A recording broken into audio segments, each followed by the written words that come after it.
Ներքին գործերի հարգելի նախարար, նախարարի հարգելի տեղակալներ, ոստիկանության հարգելի ծառայողներ, նախ ուզում եմ բոլորի շնորհավորել ոստիկանության օրվա առիթով եւ ուզում եմ բոլորիդ ոստիկանության բոլոր ծառայողներին շնորհակալություն հայտնել իրենց ծառայության համար։ Ոստիկանությունը պետության կարևորագույն հիմնասյուներից մեկն է եւ մեր վերաբերմունքը միշտ եղել է համապատասխան եւ մենք հիմա կառավարության 2024 թվականի գործունեության զեկույցն ենք քննարկում։ Երեք ես զեկույցով հանդես եկա ներկայացնելու թե տարբեր ուղղություններով ինչ հավելյալ ներդրումներ են արվել վերջին 7 տարվա ընթացքում։ Ես այսօրվա առիթով նաեւ ճշտեցի թե ինչքան դրացուցիչ գումար է ներդրվել նախորդ 7 տարիների ընթացքում ոստիկանության բարեփոխումների համար եւ ներդրված գումարը 121 միլիարդ դրամ է միայն Հայաստանի Հանրապետության պետական բյուջեից եւ ներառյալ նաեւ մեր միջազգային գործընկերների կողմից իրականացված ներդրումները, որոնք նույնպես շոշափելի եւ ծանրակշիռ գումարներ են։ Եվ մենք այս ճանապարհը ըստ էության միասին ենք անցել, իհարկե ներկաների առնվազն մի մասը, մեծ մասը առաջին օրերից այս քննարկումներում ներգրավված է եղել ոստիկանության բարեփոխումների քննարկել ենք, բանավիճել ենք, փորձել ենք հասկանալ ինչն է ճիշտ, ինչն է սխալ եւ այսօր երբ մենք բարեկային ծառայության ըստ էության վերջին ինստիտուտի բացմանն էինք մասնակցում, ես հետահայաց նայում էի եւ հիշում եմ մեր նախնական քննարկումները, երբ խոսք էր գնում այն մասին, որ Հայաստանում ահա այսպիսի ծառայություն պետք է ունենանք, ես հիշում եմ, որ շատերը, գուցե շատերս թերահավատորեն էինք վերաբերում, որովհետեւ մենք հասկանում ենք, որ այդ բարեփոխումը իրականացնելու համար մի քանի 100 միլիոն դոլար է պետք լինելու եւ բնականաբար հարց էր ծագում, ով է տալու այդ մի քանի 100 միլիոն դոլարը եւ պարզվեց, որ այդ մի քանի 100 միլիոն դոլարը տալու է Հայաստանի Հանրապետության պետությունն է տալու, պետական բյուջեն է տալու եւ այսօր ես առավոտյան երբ որ մենք դիտում էինք, ես տեսա, որ մեր մտածածը նոր ավտոմեքենաներ, նոր տեխնիկա, նոր հագուստ, նոր ֆիզիկական ենթակառուցված ըստ էության իրականություն եւ իրողություն է եւ թվում է պիտի գա մի զգացողություն, որ ահա տեղի ունեցավ եւ ավարտվեց, բայց հենց այդ պահին է գալիս զգացողությունը, ես ուզում եմ այսօր կիսվեմ անկեղծ ձեզ հետ, որ այդ պահին է գալիս զգացողությունը, որ մեքենայի շենքի, շինության, այլ տեխնիկայի, սարքավորումների փոփոխությունը նպատակ չէ, այլ ընդամենը միջոց։ Այդ ամենը պիտի ծառայի նրան, որ մարդը փոխվի, որովհետև այդ ամեն ինչը նոր մեքենան իմաստ չունենա, եթե այդ նոր մեքենայի մեջ կամ նոր մեքենայով ծառայություն իրականացնող մարդը չփոխվի։ Այսինքն տեխնիկան փոխվեց, մարդը չփոխվեց, ինչ ենք ստանալու մենք դրա արդյունքում։ Ստանալու ենք էլի ոչինչ։ Եվ ես հիմա այսօր, հենց այսօր առավել քան երբևէ ուզում եմ մեր բոլորի ուշադրությունը հրավիրեմ սրա վրա։ Մենք բոլորս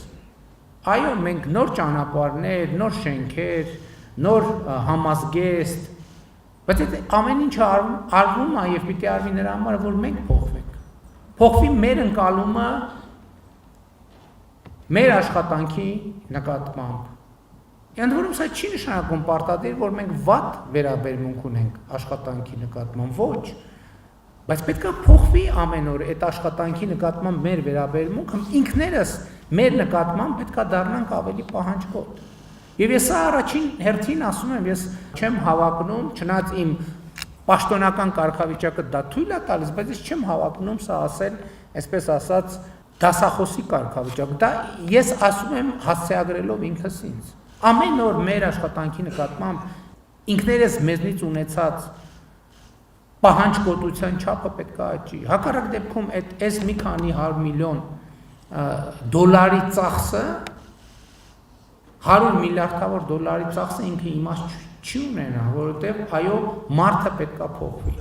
Ամեն ինչը, սկսած մարդու վերաբերմունքը միջավայրին, տեխնիկային, բայց այս դեպքում խոսում եմ ոչ միայն ոստիկանության, ոչ միայն ընդհանրապես պետական ծառայողի մասին, ես խոսում եմ այդ թվում քաղաքացիների մասին, որովհետև ֆունդամենտալ փոփոխությունն է պետք մեր բոլորիս վերաբերմունքի, մեր պետության եւ մեր իրավակարգի նկատմամբ։ Վերջին շրջանում նաև քաղաքացիների հետ հարաբերություններում եւ հանդիպումներում մարդիկ շատ հաճախ են այդ հարցը բարձրացնում, ասում են, իսկ դուք ինչ բացատրություն ունեք, ինչի ենք մենք մեզ Հայաստանում պահում մի կերպ, երբ որ հայտնվում ենք ինչ-որ այլ պետությունում, եվրոպական, ամերիկյան, մեզ պահում ենք այլ կերպ։ Որն է սրա բացատրությունը։ Ես չեմ ուզում շատ երկար վերապատմել այդ բացատրությունը, բայց պատճառը պետության նկատմամբ մեր վերաբերմունքն է։ Որտեղ մենք Հայաստանի Հանրապետությանը որպես պետություն վերաբերվում ենք մի կերպ, այլ պետություններին վերաբերվում ենք շատ ավելի լուրջ։ Եվ սա ֆունդամենտալ պրոբլեմ, եւ սա արտահայտվում է բոլորիս մեջ, որովհետեւ մենք տեսեք, էդ էլ սխալ մոտեցում է, որ մենք ասենք քաղաքացիները այսպես, հանրությունը այսպես, ոստիկանությունը այսպես, կառավարությունը այսպես, մենք բոլորս հանրության մաս ենք։ Չի կարող մենք այնպիսին ենք, ինչպիսին հանրությունն է, եւ հանրությունը այնպիսինն է, ինչպիսին մենք ենք, որովհետեւ մենք առաջնորդողն ենք այդ հանրության։ Եվ սա շատ կարևոր արձանագրում է։ Ես նաև ուզում եմ ձեզ մի այսպիսի նրբություն բացել, այս թեման ես նաև Սփյուռքի մեր համայնքների հետ հանդիպումների ժամանակ անընդհատ արծարծում եմ, որովհետև Սփյուռքն էլ է պայմանական։ Այսօրվա Սփյուռքի մի մեծ մասը մեր հանրության մի մասն է, որ գնացել են, շարունակել են այնտեղ ապրել։ Եվ այս թեման զարգացնելով ասում եմ ժողովուրդ, բայց մտածում եք ինչն է պատճառը։ Հայաստանում, երբ որ ոստիկանությունը ինչ-որ մեկին բան անում, կանգնացնում է, առաջին գործողությունն է սա, մտանք ուղիղ եթեր ամենավերջին ինչ է կատարվում, հիմա բոլորը այստեղ ապօրինություն եւ այլն, ու ընդ որում բանի շատ դեպքերում այլ տեղերից քաջալերում են, ասում են խփեք դրանց, էս արեք, են արեք, այդ նույն մարդու մոտ գնում է Միացյալ Նահանգներ, ասում են լսի, այստեղ փոլիսը հանկարծ զգուշ եթե կանգնեցնի, քեզ կոնկրետ կպահես, թե չկարող է լրիվ ուրիշ բաներ տեղի ունենա։ Այսինքն այս ամպլիտուդի մեջ է մեր խնդրեմը։ Բայց այստեղ ես չեմ ուզում խոսել միայն քաղաքացու կամ հանրության մասին, սա մեր մասին է, սա բոլորիս մասին է։ Սա մեր, որովհետև մենք չենք կարող գծել սահման մեր եւ հանրության միջեւ։ Չկա այդպիսի սահման։ Մենք բոլորս մեր հանրության արտապատկերն ենք եւ հանրությունն էլ մեր արտապատկերն է։ Եվ ելի եմ ասում, այս բարեփոխումները իմաստ չեն ունենա, եթե չփոխվի մարդը։ Եթե չփոխվի դա ենթակառուցվածքը, որ 121 միլիարդ դրամի պլյուս երևի մի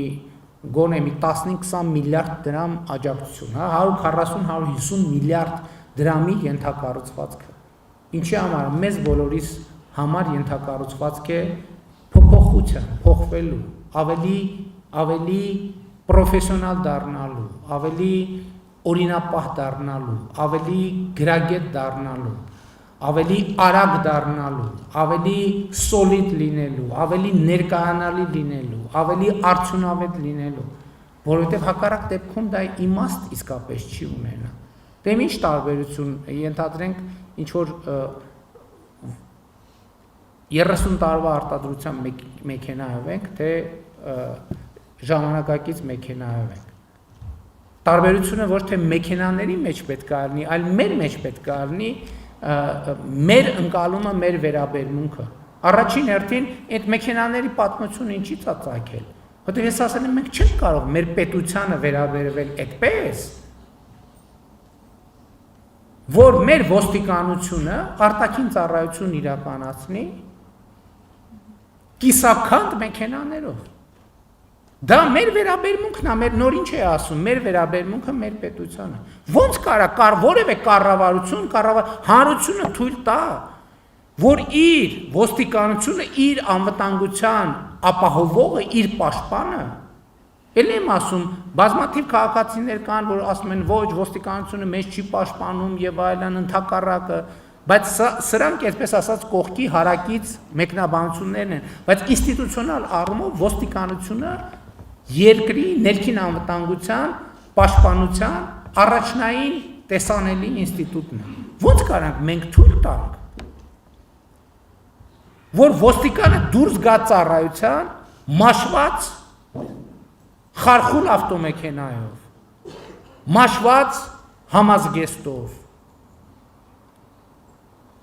Մենք չենք կարող դա թույլ տալ, որովհետև դա մեր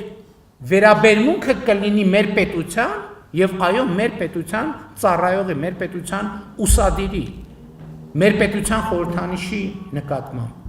Բայց շատ կարևոր է, որ այդ նույն վերաբերմունքը լինի նաեւ ոստիկանության կողմից եւ նաեւ մենք պետք է ամենօրյա մեր ծառայության մեջ մեր առաջ խնդիր ունենանք, որ նույն վերաբերմունքը լինի նաեւ քաղաքացու կողմից։ Եվ սա փող լրացնող գործողություն է։ Այո, քաղաքացին պետք է ունենա հարգանք պետության եւ ծառայության նկատմամբ, ծառայությունը պետք է ամեն օր վաստակի եւ պաշտպանի այդ հարգանքը։ Եվ այդպես շարունակ։ Եվ ես ուզում եմ, որ այս խորհրդանշական է իրականում, որովհետեւ ես ինչի այսքան այս թեմայով խոսեցի, որովհետեւ 7 տարվա պրոցեսում հիմա բարեկային ծառայության հետ կապված գործողությունները եկել ավարտին են։ 7 տարի է տևել դա։ 7 տարի։ Կարող ենք ավելի արագ անել,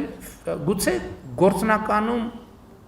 տեխնիկական առումով, այո, բայց մեկը բովանդակային այս փոփոխությունները իրանք շատ ավելի երկար եւ շատ ավելի խորը process են։ Եվ ես ձեզ խնդրում եմ, հիմա քրեական ոստիկանությունը ձևավորվեց։ Քրեական ոստիկանության ձևավորման process-ը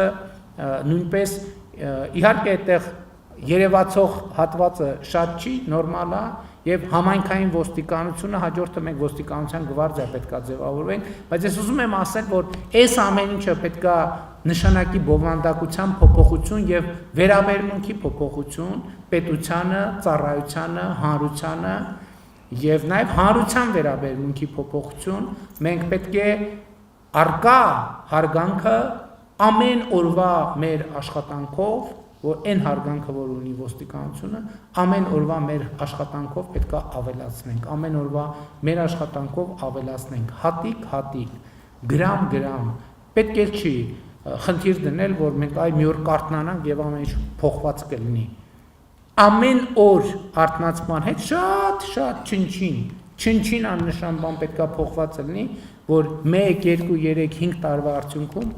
մենք տեսնենք այդ ծանրակշիռ փոփոխությունները եւ ես հույս ունեմ եւ ուրախ եմ եւ ուզում եմ նորից շնորհակալություն հայտնել, որ մեր ընկալումը փոխվում է, դանդաղ է փոխվում, բայց փոխվում է, բայց ես ուզում եմ նաեւ որ այս խոսակցությունը լինի մեր պայմանավորվածությունը, որ մենք այս ճանապարհին դադար չենք առնելու, որովհետեւ ընդ որում էլի այսօր ես հասկանում, որ բարեփոխումը ավարտ չի ունենում։ Չկա այդպիսի բան։ Երբ որ պահին բարեփոխումը ավարտվեց, այդ նշանակում է սկսում է անկման կամ քայքայման կամ հետընթացի գործընթացը։ Չի կարող բարեփոխումը ավարտվել, ասենք բարեփոխումը անընդհատ գործընթաց է եւ այս 7 տարի դրա համար է 7 տարի տևում։ Հաջորդ տարի տևելու է 8 տարի, մյուս տարի տևելու է 9 տարի, մյուս տարի տևելու է 10 տարի, 20 տարի անց տևելու է 20 տարի։ Մենք ասել ենք 20 տարի է տևում բարեփոխումը, բայց կարևոր է որ բարեփոխման գործընթացը լինի, տևի եւ բերի միջանկյալ արդյունքներ։ Կրկին շնորհավորում եմ բոլորիս եւ շնորհակալություն եմ հայտնում բոլորի ծառայության համար։